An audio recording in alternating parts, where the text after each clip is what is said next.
తల్లి దయ్యమైంది అన్నట్టు ఇవాళ తెలంగాణకి రేవంత్ రెడ్డి గారు శాపంగా తయారైపోయాడు. అదేదో సామెత లెక్కున్నది. ఇంత దుర్మార్గమా? మన బీఆర్ఎస్ కంటే ఇవాళ ప్రాజెక్టులు పెరిగినాయి. ఇయర్ ఆన్ ఇయర్ మేము ప్రాజెక్టులు కట్టినాం. నీటి వినియోగం పెరగాలన్నా తగ్గుద్దా? ప్రాజెక్టులు కట్టుకుంటున్నా పోయిద్ది కృష్ణా మీద. పెండింగ్ ప్రాజెక్టులు పూర్తయినా కొద్దీ అవసరాలు పెరుగుతాయి, ఆయకట్టు పెరుగుతుంది. దుర్మార్గం ఏంటంటే మీ పాలనలో ఈ 2 సంవత్సరాల్లో నీటి వాడకం తగ్గుముఖం పట్టింది. This is the total failure and negligence of Congress government. This is the total failure of the chief minister. అత్యంత కీలకమైన ఈఎన్సీ పోస్ట్ను కూడా వారాల తరబడి కాలు పెడతారు ఎవరన్నా. ఇన్ఫ్యాక్ట్ ఈఎన్సీ ఎప్పుడు రిటైర్ అవుతాడు అనేది ఈ ప్రభుత్వం పోయిన డిసెంబర్లోనే డిసైడ్ అయింది. వారం ముందే నెక్స్ట్ ఇన్ఛార్జో లేకపోతే నెక్స్ట్ సీనియారిటీ ప్రకారంగా ఈఎన్సీ ఎవరో నిర్ణయిస్తారు. అంటే మీకు అసలు లెక్క లేదు, పట్టి లేదు. పాలన మీద పట్టు లేదు, పట్టి లేదు, రెండు లేవు మీకు. పాయింట్ ఏంటంటే ఇప్పుడు ఇది మేము ఒక 6 నెలల కిందనే బయట పెట్టాం. ఇప్పుడు మీరు ఉత్తరం రాసిండ్రు. అంటే మీ ఈఎన్సీ గారు మీ ప్రభుత్వం ఉత్తరం రాసింది.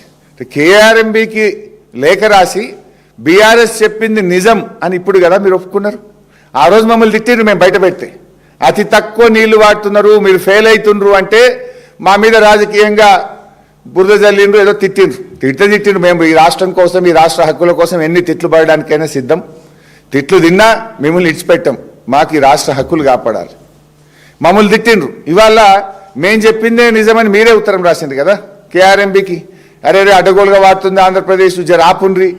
ఇది ఆనాడు ఇది కూడా ఎప్పుడు రాసిండ్రు? చేతులు గాలిని కాకులు పట్టుకున్నారు.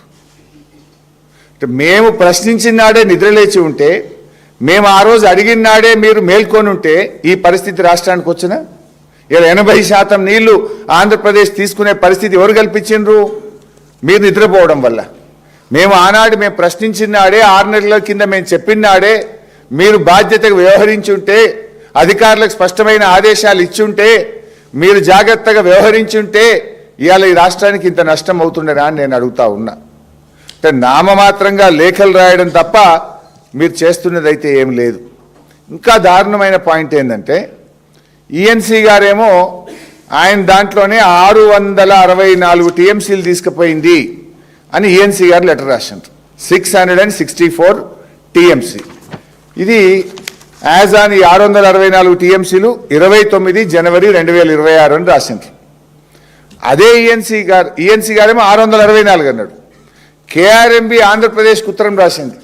అంటే కేఆర్ఎంబీ వ్యవహారము బీజేపీ ప్రభుత్వ వ్యవహారం ఎట్లుంది అంటే, కేఆర్ఎంబీ అంటది 555 టీఎంసీలు తీసుకుపోయింది అని కేఆర్ఎంబీ అంటది. 555. ఇది డేట్ ఎన్నడు? 6 ఫిబ్రవరి. లేటెస్ట్ 6 ఫిబ్రవరి 2026 నాడు కేఆర్ఎంబీ ఆంధ్రప్రదేశ్కి రాసింది. ఏమంటది? మీరు 555 టీఎంసీలు 78% తీసుకుపోయినరు, ఇక ఆపుండ్రి అని. అంటే 100 టీఎంసీలు తక్కువ చేసిండ్రు. తీసుకుపోయింది 664, కానీ కేఆర్ఎంబీ ఏమంటుంది? 555 టీఎంసీలు అంటుంది. అంటే ఇది ఎట్లుందంటే అడగాల్సిన రేవంత్ రెడ్డి అడగడు, హక్కులు కాపాడాల్సిన కేఆర్ఎంబీ కాపాడదు. ఇలా ఈ రాష్ట్రంలో ఉన్న కాంగ్రెస్ ప్రభుత్వము కేంద్ర ప్రభుత్వాన్ని, కేఆర్ఎంబీని, ఆంధ్రప్రదేశ్ ప్రభుత్వాన్ని ప్రశ్నించి మన హక్కులు కాపాడాలి. కాపాడాల్సిన రేవంత్ రెడ్డి ఏమో నిద్రపోతాడు, అడగాల్సిన రేవంత్ రెడ్డి నిద్రపోతాడు. ఇది కాపాడే బాధ్యత ఎవరిది? కేంద్ర బీజేపీ ప్రభుత్వం. కేఆర్ఎంబీ ఎవరి నాయకత్వంలో ఉంటుంది? కేంద్ర ప్రభుత్వం కింద కేఆర్ఎంబీ ఉంటుంది. ఈ రాష్ట్రం నుంచి 2 మంత్రులు ఉన్నారు, బీజేపీ మంత్రులు, కిషన్ రెడ్డి కానీ సంజయ్ గారు కానీ. పొద్దున్నేస్తే కేసీఆర్ గారి మీద పడేడ్చుడే తప్ప మరి ఎట్లా పోతున్నాయి? మా తెలంగాణకు తాత్కాలిక ఒప్పందం ప్రకారంగా 34% నీళ్లు ఎందుకు ఇవ్వడం లేదు, ఏం చేస్తుండ్రు అని ఒక్కనాడన్న కిషన్ రెడ్డి గారో సంజయ్ గారో కేఆర్ఎంబీని రివ్యూ చేసిందా? కేఆర్ఎంబీ మీ సంస్థ కదా, మీరు కదా ఇవాళ ఢిల్లీలో అధికారంలో ఉన్నది. అడగాల్సిన రేవంత్ రెడ్డికేమో నా ఆర్ఆర్ ట్యాక్సులు ఎక్కడ బయటకు తీస్తారో, నా సంగతి ఏమవుతుందో అని ఆయన పొద్దున్న లేస్తే కేసీఆర్ గారి మీద పడేడుస్తుంటాడు. మరి అలా హక్కులు కాపాడాల్సింది ఆ సంస్థను, కేఆర్ఎంబీని నిర్వహించాల్సిన బీజేపీ ప్రభుత్వం కూడా తెలంగాణకు అన్యాయం చేస్తుంది.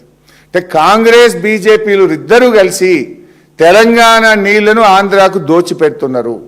ఇది నా మాట కాదు, ఇది ఈఎన్సీ గారి మాట, ఇది కేఆర్ఎంబి మాట, డాక్యుమెంట్లు పెట్టుకొని మాట్లాడుతున్నారు తప్ప నేను రాజకీయంగా మాట్లాడతలేను. అడ్డగోలుగా తెలంగాణ నీళ్లు తీసుకుపోతున్నారు, తెలంగాణ నోళ్లు కొడుతున్నారు, తెలంగాణ భూములను బీళ్లు పరుస్తున్నారు, తెలంగాణకు మంచినీళ్లు లేకుండా జరిగే పరిస్థితి అయితే ఉంది.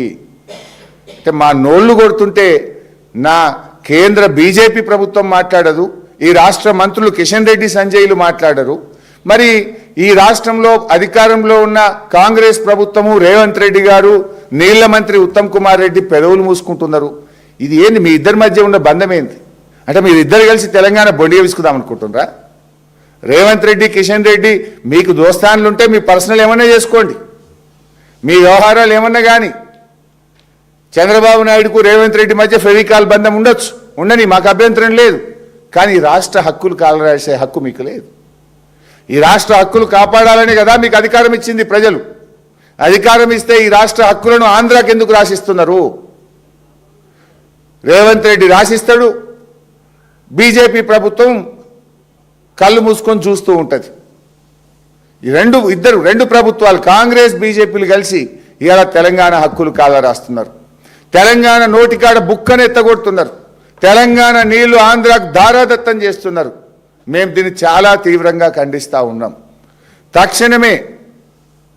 తక్షణమే దీని మీద స్పందించాలని, ఆంధ్రప్రదేశ్ నీటి మళ్లింపును నిలిపివేయాలని, క్యారీ ఫార్వర్డ్ కింద తెలంగాణ నీళ్లను సాగర్ శ్రీశైలంలో ఆపి పెట్టాలని చెప్పి మేము ఇటు బీజేపీని కేఆర్ఎంబీని డిమాండ్ చేస్తూ ఉన్నాం. ఒకవేళ ఈ సంవత్సరానికి వాడుకోంగా ఏమైనా మిగిలితే క్యారీ ఫార్వర్డ్ విధానం ఉంటుంది. సాగర్లో శ్రీశైలంలో ఆపి పెట్టుకుంటే వచ్చే వానకాలం పంటలకు నారుమల్లకు ముందుగానే నీళ్ళు ఇచ్చుకునే అవకాశం ఉంటుంది. దురదృష్టవశాత్తు వచ్చే సంవత్సరం కరువు